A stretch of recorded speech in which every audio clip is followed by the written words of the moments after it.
Chapter 6. Summer Days. The early summer days on a farm are the happiest and fairest days of the year. Lilacs bloom and make the air sweet, and then fade. Apple blossoms come with the lilacs, and the bees visit around among the apple trees. The days grow warm and soft. School ends, and children have time to play and to fish for trouts in the brook. Avery often brought a trout home in his pocket, warm and stiff and ready to be fried for supper. Now that school was over, Fern visited the barn almost every day to sit quietly on her stool. The animals treated her as an equal. The sheep lay calmly at her feet. Around the 1st of July, the work horses were hitched to the mowing machine, and Mr. Zuckerman climbed into the seat and drove into the field. All morning you could hear the rattle of the machine as it went round and round, while the tall grass fell down behind the cutter bar in long green swaths. Next day, if there was no thundershower, all hands would help rake and pitch and load, and the hay would be hauled to the barn in the high hay wagon, with Fern and Avery riding at the top of the load. Then the hay would be hoisted sweet and warm into the big loft until the whole barn seemed like a wonderful bed of timothy and clover. It was fine to jump in and perfect to hide in, and sometimes Avery would find a little grass snake in the hay and would add it to the other things in his pocket. Early summer days are a jubilee time for birds.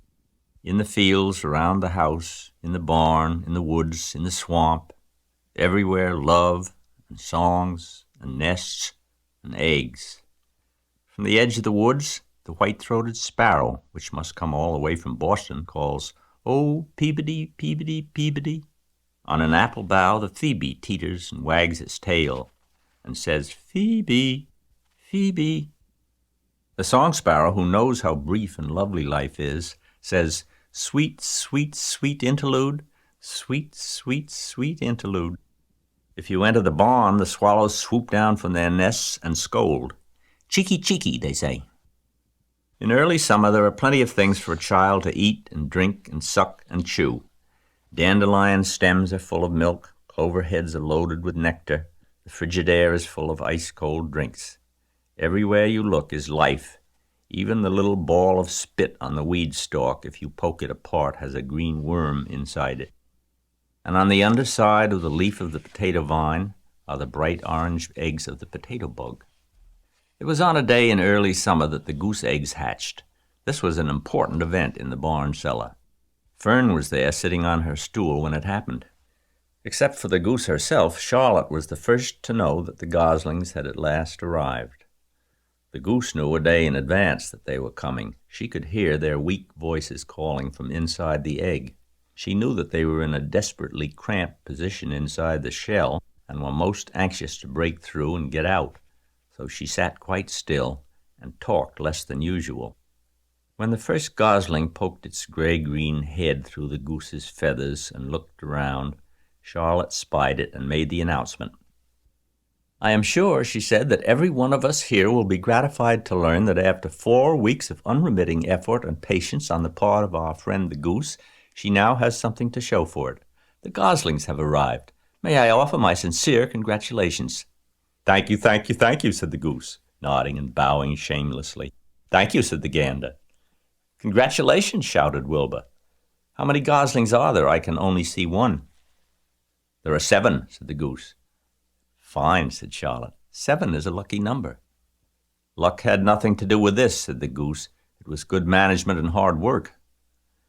At this point, Templeton showed his nose from his hiding place under Wilbur's trough. He glanced at Fern, then crept cautiously toward the goose, keeping close to the wall. Everyone watched him, for he was not well liked, not trusted. "Look," he began in his sharp voice, "you say you have 7 goslings. There were 8 eggs. What happened to the other egg? Why didn't it hatch?" "It's a dud, I guess," said the goose. "What are you going to do with it?" continued Templeton, his little round beady eyes fixed on the goose. "You can have it," replied the goose. "Roll it away and add it to that nasty collection of yours." Templeton had a habit of picking up unusual objects around the farm and storing them in his home.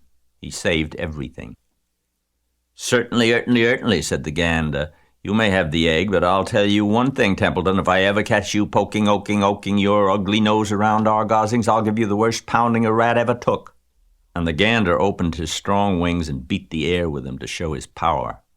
He was strong and brave, but the truth is, both the goose and the gander were worried about Templeton, and with good reason. The rat had no morals, no conscience, no scruples, no consideration, no decency, no milk of rodent kindness, no compunctions, no higher feeling, no friendliness, no anything. He would kill a gosling if he could get away with it. The goose knew that. Everybody knew it. With her broad bill, the goose pushed the unhatched egg out of the nest, and the entire company watched in disgust while the rat rolled it away. Even Wilbur, who could eat almost anything, was appalled. "Imagine wanting a junky old rotten egg," he muttered. "A rat is a rat," said Charlotte. She laughed a tinkling little laugh. "But, my friends, if that ancient egg ever breaks, this barn will be untenable." "What's that mean?" asked Wilbur. "It means nobody will be able to live here on account of the smell. A rotten egg is a regular stink bomb." "I won't break it," snarled Templeton. "I know what I'm doing. I handle stuff like this all the time." He disappeared into his tunnel, pushing the goose egg in front of him. He pushed and nudged till he succeeded in rolling it to his lair under the trough. That afternoon, when the wind had died down and the barnyard was quiet and warm, the gray goose led her 7 goslings off the nest and out into the world. Mr. Zuckerman spied them when he came with Wilbur's supper. "Well, hello there," he said, smiling all over. "Let's see, 1, 2, 3, 4, 5, 6, 7 baby geese. Now, isn't that lovely?"